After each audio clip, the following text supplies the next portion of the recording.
अध्याय 24। मैं स्वामी संप्रदाय का भिक्षु बन गया।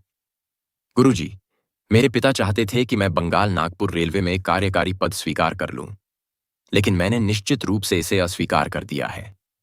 मैंने आशापूर्वक कहा, सर, क्या आप मुझे स्वामी संप्रदाय का भिक्षु नहीं बनाएंगे? मैंने अपने गुरु की ओर विनती भरी दृष्टि से देखा। पिछले वर्षों में मेरे दृढ़ संकल्प की गहराई को परखने के लिए उन्होंने इसी अनुरोध को अस्वीकार कर दिया था। हालांकि आज वे मुस्कुराए, शालीनता से, मैं तुम्हें स्वामी पद की दीक्षा दूंगा। वह चुपचाप बोलता रहा, मुझे खुशी है कि तुमने भिक्षु बनने की अपनी इच्छा पर कायम रहे। लाहिड़ी महाशय अक्सर कहा करते थे, अगर तुम भगवान को अपने गर्मियों के मेहमान के रूप में आमंत्रित नहीं करते तो वे तुम्हारे जीवन की सर्दियों में नहीं आएंगे। प्रिय गुरुदेव, मैं भी आपके पूज्य गुरुदेव की तरह स्वामी संघ से जुड़ने के अपने लक्ष्य से कभी विचलित नहीं हो सकता। मैंने असीम स्नेह के साथ उनकी ओर मुस्कुराकर कहा, जो अविवाहित है वह प्रभु की बातों की चिंता करता है कि कैसे प्रभु को प्रसन्न करे, परंतु जो विवाहित है वह संसार की बातों की चिंता करता है कि कैसे अपनी पत्नी को प्रसन्न करे। 24 मैंने अपने कई मित्रों के जीवन का विश्लेषण किया था, जिन्होंने कुछ आध्यात्मिक अनुशासन से गुजरने के बाद विवाह किया था। सांसारिक जिम्मेदारियों के सागर में डूबे हुए वे गहन ध्यान करने के अपने संकल्पों को भूल गए थे। ईश्वर को जीवन में दूसरा स्थान देना मेरे लिए अकल्पनीय था। हालांकि वह ब्रह्मांड का एकमात्र स्वामी है जो चुपचाप हमें जीवन से जीवन तक उपहारों की वर्षा कर रहा है, फिर भी एक चीज बची हुई है जो उसकी नहीं है और जिसे रोकने या देने का अधिकार प्रत्येक मानव हृदय को है, मनुष्य का प्रेम। सृष्टि के प्रत्येक अणु में अपनी उपस्थिति को रहस्य से ढकने के लिए अनंत कष्ट उठाने वाले सृष्टिकर्ता का केवल एक ही उद्देश्य हो सकता था, एक संवेदनशील इच्छा कि मनुष्य उसे केवल स्वतंत्र इच्छा के माध्यम से खोजे। उसने सर्वशक्तिमानता के लौह हाथ को हर विनम्रता के किस मखमली दस्ताने से नहीं ढका है। अगला दिन मेरे जीवन का सबसे यादगार दिन था। मुझे याद है कि जुलाई 1914 में कॉलेज से स्नातक होने के कुछ सप्ताह बाद गुरुवार को धूप खिली हुई थी। अपने सेरामपुर आश्रम की भीतरी बालकनी में गुरु ने सफेद रेशम के एक नए टुकड़े को गेरू के रंग में डुबोया, जो स्वामी संप्रदाय का पारंपरिक रंग है। कपड़ा सूख जाने के बाद मेरे गुरु ने इसे एक सन्यासी के वस्त्र की तरह मेरे शरीर पर लपेट दिया। उन्होंने कहा, किसी दिन तुम पश्चिम जाओगे जहां रेशम को प्राथमिकता दी जाती है। एक प्रतीक के रूप में मैंने तुम्हारे लिए पारंपरिक कपास के बजाय यह रेशमी कपड़ा चुना है। भारत में, जहां साधु गरीबी के आदर्श को अपनाते हैं, रेशमी वस्त्र पहने स्वामी एक असामान्य दृश्य है। हालांकि कई योगी रेशम के वस्त्र पहनते हैं जो सूती वस्त्रों की तुलना में कुछ सूक्ष्म शारीरिक धाराओं को बेहतर तरीके से संरक्षित करते हैं। श्री युक्तेश्वर ने कहा, मैं समारोहों का विरोधी हूं। मैं तुम्हें विद्वत में स्वामी बनाऊंगा, गैर औपचारिक तरीके से। स्वामी पद में बिबिदिसा या विस्तृत दीक्षा में अग्नि समारोह शामिल होता है, जिसके दौरान प्रतीकात्मक अंतिम संस्कार किए जाते हैं। शिष्य के भौतिक शरीर को मृत के रूप में दर्शाया जाता है। ज्ञान की ज्वाला में उसका अंतिम संस्कार किया जाता है। नवनिर्मित स्वामी को फिर एक मंत्र दिया जाता है, जैसे यह आत्मा ब्रह्म है, 24 या तू वह है या मैं वह हूं। हालांकि श्री युक्तेश्वर ने अपनी सादगी के प्रति प्रेम के कारण सभी औपचारिक अनुष्ठानों को त्याग दिया और मुझसे केवल एक नया नाम चुनने के लिए कहा। उन्होंने मुस्कुराते हुए कहा, मैं तुम्हें इसे स्वयं चुनने का विशेषाधिकार दूंगा। योगानंद, मैंने एक पल सोचने के बाद उत्तर दिया। इस नाम का शाब्दिक अर्थ है दिव्य मिलन के माध्यम से आनंद। ऐसा ही हो। अब से आप अपने पारिवारिक नाम मुकुंद लाल घोष को त्याग कर स्वामी संप्रदाय की गिरि शाखा के योगानंद कहलाएंगे। जब मैं श्री युक्तेश्वर के सामने घुटनों के बल बैठा और पहली बार उन्हें मेरा नया नाम बोलते सुना तो मेरा हृदय कृतज्ञता से भर गया। उन्होंने कितने प्रेम और अथक परिश्रम से यह सुनिश्चित किया कि बालक मुकुंद किसी दिन भिक्षु योगानंद में परिवर्तित हो जाए। मैंने भगवान शंकर के लंबे संस्कृत मंत्र से कुछ छंद खुशी से गाए। मन, न बुद्धि, न अहंकार, भावना। मैं न आकाश हूं, न पृथ्वी हूं, न धातु हूं। मैं वही हूं, धन्य आत्मा। मैं हेल हूं, न जन्म है, न मृत्यु है, न जाति है, पिता माता मेरे पास कोई नहीं है। मैं वही हूं, धन्य आत्मा, मैं वही हूं। कल्पना की उड़ानों से परे मैं निराकार हूं, एक समस्त जीवन के अंगों में व्याप्त। मैं बंधन से नहीं डरता, मैं स्वतंत्र हूं, सदैव स्वतंत्र हूं। मैं वही हूं, मैं वही हूं, धन्य आत्मा, मैं वही हूं। प्रत्येक स्वामी प्राचीन मठवासी संप्रदाय से संबंधित है, जिसे शंकराचार्य ने अपने वर्तमान स्वरूप में संगठित किया था। 24 क्योंकि यह एक औपचारिक संप्रदाय है जिसमें संतों के प्रतिनिधियों की एक अखंड पंक्ति सक्रिय नेताओं के रूप में कार्य करती है, इसलिए कोई भी व्यक्ति खुद को स्वामी की उपाधि नहीं दे सकता। उसे यह उपाधि केवल दूसरे स्वामी से ही प्राप्त होती है। इस प्रकार सभी भिक्षु अपने आध्यात्मिक वंश को एक ही गुरु भगवान शंकर से जोड़ते हैं। आध्यात्मिक गुरु के प्रति निर्धनता, शुद्धता और आज्ञाकारिता की शपथ लेकर कई कैथोलिक, ईसाई, मठवासी संप्रदाय स्वामियों के संप्रदाय से मिलते जुलते हैं। अपने नए नाम के अलावा, जो आमतौर पर आनंद में समाप्त होता है, स्वामी एक उपाधि भी धारण करता है जो स्वामी संप्रदाय के 10 उपविभागों में से एक के साथ उसके औपचारिक संबंध को इंगित करता है। ये दशनामी या स्वामी संप्रदाय के सदस्य होते हैं। शामिल है, जिससे श्री युक्तेश्वर जी और मैं भी संबंधित हूं। अन्य शाखाओं में सागर, समुद्र, भारती, भूमि, अरण्य, वन, पुरी, क्षेत्र, तीर्थ, तीर्थ स्थल और सरस्वती, प्रकृति का ज्ञान देते शामिल किया जाता है। इस प्रकार स्वामी द्वारा प्राप्त नए नाम का दोहरा महत्व होता है तथा यह किसी दिव्य गुण या अवस्था, प्रेम, ज्ञान, भक्ति, सेवा, योग के माध्यम से परम आनंद की प्राप्ति को दर्शाता है तथा प्रकृति के साथ सामंजस्य के माध्यम से, जो समुद्रों, पर्वतों, आकाशों की उसकी असीम विशालता में अभिव्यक्त होती है। सभी मानव जाति की निस्वार्थ सेवा और व्यक्तिगत संबंधों तथा महत्वाकांक्षाओं के त्याग का आदर्श अधिकांश स्वामियों को भारत में या कभी कभी विदेशी भूमि में मानवीय और शैक्षिक कार्यों में सक्रिय रूप से संलग्न होने के लिए प्रेरित करता है। जाति, पंथ, वर्ग, रंग, लिंग या नस्ल के सभी पूर्वाग्रहों को अनदेखा करते हुए एक स्वामी मानव भाईचारे के सिद्धांतों का पालन करता है। उसका लक्ष्य आत्मा के साथ पूर्ण एकता है। अपनी जागृत और सोई हुई चेतना को मैं वही हूं के विचार से भरकर वह दुनिया में संतुष्ट होकर घूमता है, लेकिन उससे अलग। इस प्रकार ही वह स्वामी की अपनी उपाधि को सही ठहरा सकता है, वह जो स्व या स्वयं के साथ एकता प्राप्त करना चाहता है। यह जोड़ने की आवश्यकता नहीं है कि सभी औपचारिक रूप से उपाधि प्राप्त स्वामी अपने उच्च लक्ष्य को प्राप्त करने में समान रूप से सफल नहीं होते हैं। श्री युक्तेश्वर स्वामी और योगी दोनों थे। एक स्वामी जो प्राचीन संप्रदाय से अपने संबंध के कारण औपचारिक रूप से भिक्षु होता है, हमेशा योगी नहीं होता। जो कोई भी ईश्वर संपर्क की वैज्ञानिक तकनीक का अभ्यास करता है, वह योगी है।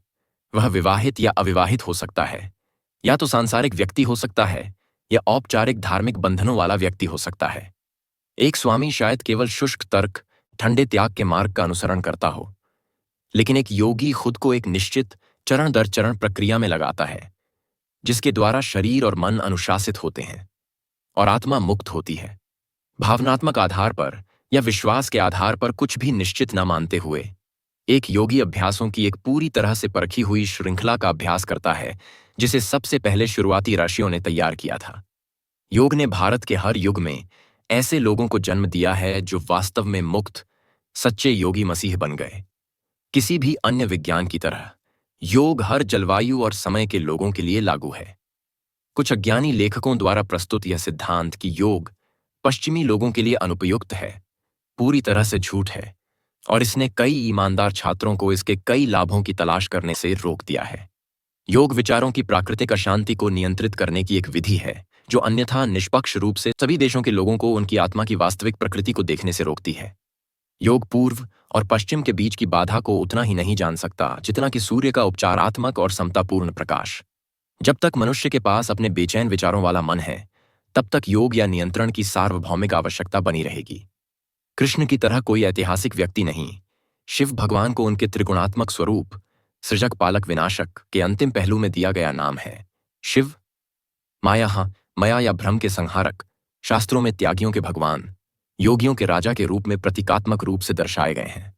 हिंदू कला में उन्हें हमेशा अपने बालों में नया चांद और फन वाले सांपों की माला पहने हुए दिखाया जाता है, जो बुराई पर विजय और पूर्ण ज्ञान का प्राचीन प्रतीक है।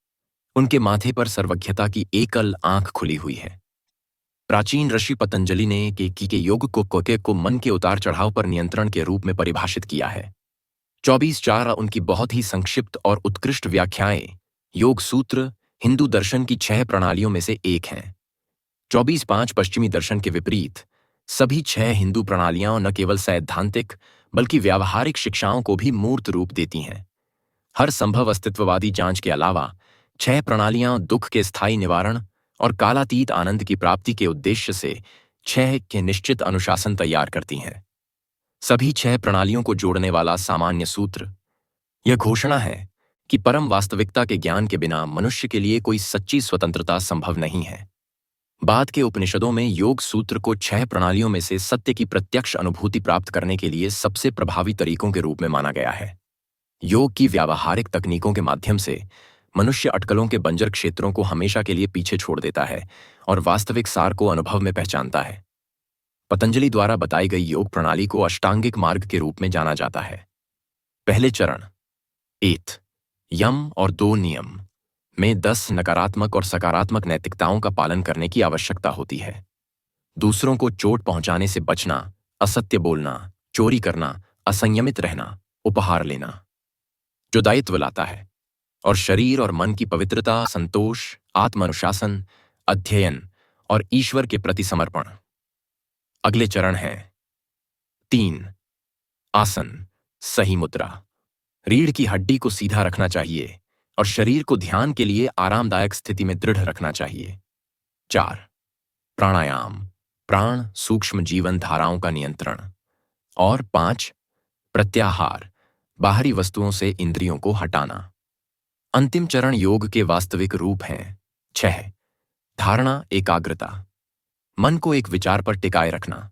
7 ध्यान, ध्यान। और 8 समाधि, अतिचेतन बोध। यह योग का अष्टांगिक मार्ग है 24/6 जो व्यक्ति को कैवल्य, पूर्णता सा के अंतिम लक्ष्य की ओर ले जाता है। एक ऐसा शब्द जिसे अधिक समझदारी से सभी बौद्धिक समझ से परे सत्य की प्राप्ति के रूप में रखा जा सकता है। कोई पूछ सकता है, कौन बड़ा है, स्वामी या योगी? जब भगवान के साथ अंतिम एकता प्राप्त हो जाती है तो विभिन्न मार्गों के भेद मिट जाते हैं। हालांकि भगवद गीता बताती है कि योग की विधियां सभी को समाहित करती हैं। इसकी तकनीकें केवल कुछ खास प्रकार और स्वभाव के लोगों के लिए नहीं हैं, जैसे कि वे कुछ लोग जो मठवासी जीवन की ओर झुकाव रखते हैं। योग के लिए किसी औपचारिक निष्ठा की आवश्यकता नहीं होती। चूंकि योग विज्ञान एक सार्वभौमिक आवश्यकता को पूरा करता है, इसलिए इसकी स्वाभाविक सार्वभौमिक प्रयोज्यता है। एक सच्चा योगी संसार में कर्तव्य निष्ठा से रह सकता है। वहां वह पानी पर मक्खन की तरह होता है, न कि बिना मत्थे और अनुशासनहीन मानवता के आसानी से घुलने वाले दूध की तरह। अपनी सांसारिक जिम्मेदारियों को पूरा करना वास्तव में उच्चतर मार्ग है, बशर्ते कि योगी अहंकारी इच्छाओं के साथ मानसिक रूप से असंबद्ध रहते हुए ईश्वर के एक इच्छुक साधन के रूप में अपनी भूमिका निभाए। आज अमेरिका, यूरोप या अन्य गैर हिंदू देशों में रहने वाले कई महान आत्माएं हैं जिन्होंने भले ही कभी योगी और स्वामी शब्द न सुने हों, फिर भी वे इन शब्दों के सच्चे उदाहरण हैं। मानवता के प्रति अपनी निस्वार्थ सेवा के माध्यम से, या भावनाओं और विचारों पर अपनी महारत के माध्यम से, या ईश्वर के प्रति अपने एकनिष्ठ प्रेम के माध्यम से, या अपनी एकाग्रता की महान शक्तियों के माध्यम से वे एक तरह से योगी हैं। उन्होंने योग आत्मनियंत्रण का लक्ष्य निर्धारित किया है। ये लोग और भी अधिक ऊंचाइयों तक पहुंच सकते हैं यदि उन्हें योग का निश्चित विज्ञान सिखाया जाए, जो व्यक्ति के मन और जीवन को अधिक सचेत दिशा में ले जाना संभव बनाता है। योग को कुछ पश्चिमी लेखकों ने सतही तौर पर गलत समझा है, लेकिन इसके आलोचक कभी भी इसके अभ्यासी नहीं रहे हैं। योग के प्रति कई विचारशील श्रद्धांजलियों में से एक का उल्लेख प्रसिद्ध स्विस मनोवैज्ञानिक डॉ. जी. जंग द्वारा किया गया है। जब कोई धार्मिक पद्धति स्वयं को वैज्ञानिक बताती है तो पश्चिम में उसके बारे में लोगों को पता चल सकता है। योग इस अपेक्षा को पूरा करता है। डॉ. जंग लिखते हैं, 24/7 नएपन के आकर्षण और आधे अधूरे समझे जाने वाले लोगों के आकर्षण से बिल्कुल अलग योग के कई अनुयायी होने के अच्छे कारण हैं। यह नियंत्रणीय अनुभव की संभावना प्रदान करता है और इस प्रकार तथ्यों की वैज्ञानिक आवश्यकता को पूरा करता है। और इसके अलावा इसकी व्यापकता और गहराई, इसके आदरणीय युग, इसके सिद्धांत और पद्धति, जिसमें जीवन का हर चरण शामिल है, के कारण यह अकल्पनीय संभावनाओं का वादा करता है। धार्मिक या दार्शनिक अभ्यास का अर्थ मनोवैज्ञानिक अनुशासन है, अर्थात मानसिक स्वच्छता की एक विधि। योग की विविध विशुद्ध शारीरिक प्रक्रियाओं का अर्थ शारीरिक स्वच्छता भी है जो सामान्य जिम्नास्टिक और श्वास अभ्यास से बेहतर है, क्योंकि यह केवल यंत्रवत और वैज्ञानिक ही नहीं है बल्कि दार्शनिक भी है। शरीर के अंगों के प्रशिक्षण में यह उन्हें संपूर्ण आत्मा के साथ एक कर देता है। जैसा कि स्पष्ट है, उदाहरण के लिए प्राणायाम अभ्यासों में जहां प्राण श्वास भी है और ब्रह्मांड की सार्वभौमिक गतिशीलता भी। जब व्यक्ति जो कार्य कर रहा होता है वह भी एक ब्रह्मांडीय घटना होती है, तो शरीर में अनुभव किया जाने वाला प्रभाव, आंतरिक प्रेरणा, आत्मा की भावना सार्वभौमिक विचार के साथ एक हो जाता है और इससे एक जीवंत एकता विकसित होती है जिसे कोई भी तकनीक, चाहे वह कितनी भी वैज्ञानिक क्यों ना हो, उत्पन्न नहीं कर सकती। योग अभ्यास अकल्पनीय है और उन अवधारणाओं के बिना अप्रभावी भी होगा जिन पर योग आधारित है। यह शारीरिक और आध्यात्मिक को एक दूसरे के साथ असाधारण रूप से पूर्ण तरीके से जोड़ता है।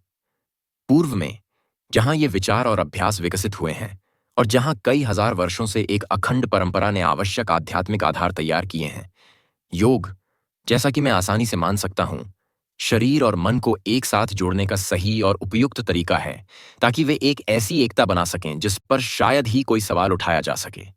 यह एकता एक मनोवैज्ञानिक स्वभाव बनाती है जो चेतना से परे अंतर्ज्ञान को संभव बनाती है। पश्चिमी जगत का वह दिन निकट आ रहा है जब आत्मनियंत्रण का आंतरिक विज्ञान प्रकृति पर बाहरी विजय के समान ही आवश्यक माना जाएगा। इस नए परमाणु युग में मनुष्य के मन को वैज्ञानिक रूप से निर्विवाद सत्य द्वारा शांत और व्यापक होते हुए देखा जाएगा कि पदार्थ वास्तव में ऊर्जा का एक संकेंद्रण है। मानव मन की सूक्ष्म शक्तियां पत्थरों और धातुओं के भीतर की ऊर्जाओं से अधिक ऊर्जाओं को मुक्त कर सकती हैं और उन्हें मुक्त करना चाहिए। अन्यथा भौतिक परमाणु दैत्य, जो अभी अभी मुक्त हुआ है, बिना सोचे समझे दुनिया को नष्ट कर देगा। 24 सितंबर से 24 जनवरी तक 1 कुरिन्थियों 7, 22 से 43। 24:2 वस्तुतः यह आत्मा ही आत्मा है, सर्वोच्च आत्मा जो अजन्मा है, पूर्णतः असंबद्ध।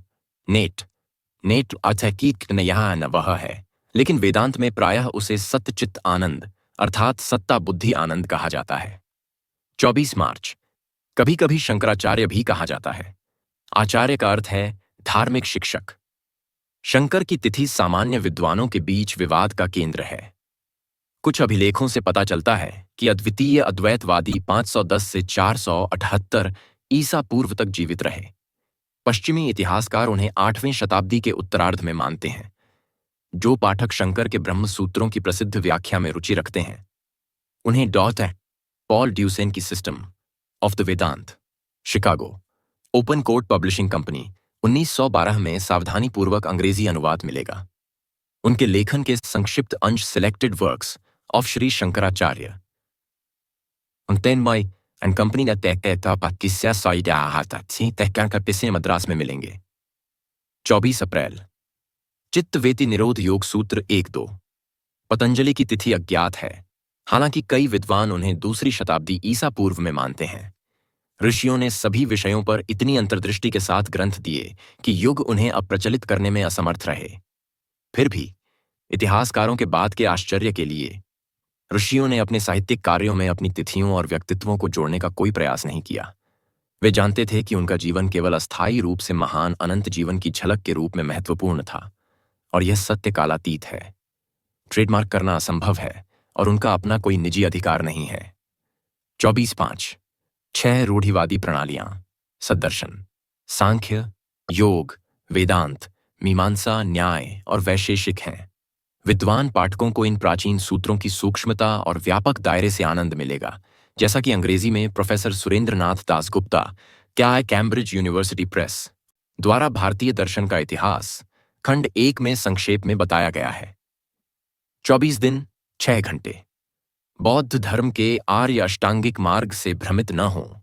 यह मनुष्य के जीवन के आचरण के लिए एक मार्गदर्शक है जो इस प्रकार है: 1 सही आदर्श, 2 सही उद्देश्य, 3 सही भाषण, 4 सही कार्य, 5 आजीविका के सही साधन, 6 सही प्रयास, 7 सही स्मरण स्वयं का, 8 सही बोध समाधि। 24/7 टॉम जंग ने 1937 में भारतीय विज्ञान कांग्रेस में भाग लिया और कलकत्ता विश्वविद्यालय से मानद उपाधि प्राप्त की। 24 अगस्त यहाँ हठ योग का उल्लेख कर रहे हैं, जो स्वास्थ्य और शारीरिक स्वास्थ्य के लिए शारीरिक आसन और तकनीकों की एक विशेष शाखा है। दीर्घायु। हठ योग उपयोगी है और शानदार शारीरिक परिणाम देता है, लेकिन योग की इस शाखा का उपयोग आध्यात्मिक मुक्ति के इच्छुक योगियों द्वारा बहुत कम किया जाता है। 24 सितंबर। प्लेटो की अटलांटिस की टिमियस कहानी में वह निवासियों के वैज्ञानिक ज्ञान की उन्नत अवस्था के बारे में बताता है। माना जाता है कि खोया हुआ महाद्वीप लगभग 9500 ईसा पूर्व प्रकृति के प्रलय के कारण गायब हो गया था। हालांकि कुछ आध्यात्मिक लेखक कहते हैं कि अटलांटिस परमाणु शक्ति के दुरुपयोग के परिणाम स्वरूप नष्ट हो गए थे। 2 फ्रांसीसी लेखकों ने हाल ही में अटलांटिस की एक ग्रंथ सूची संकलित की है, जिसमें 1700 से अधिक ऐतिहासिक और अन्य संदर्भ सूचीबद्ध हैं।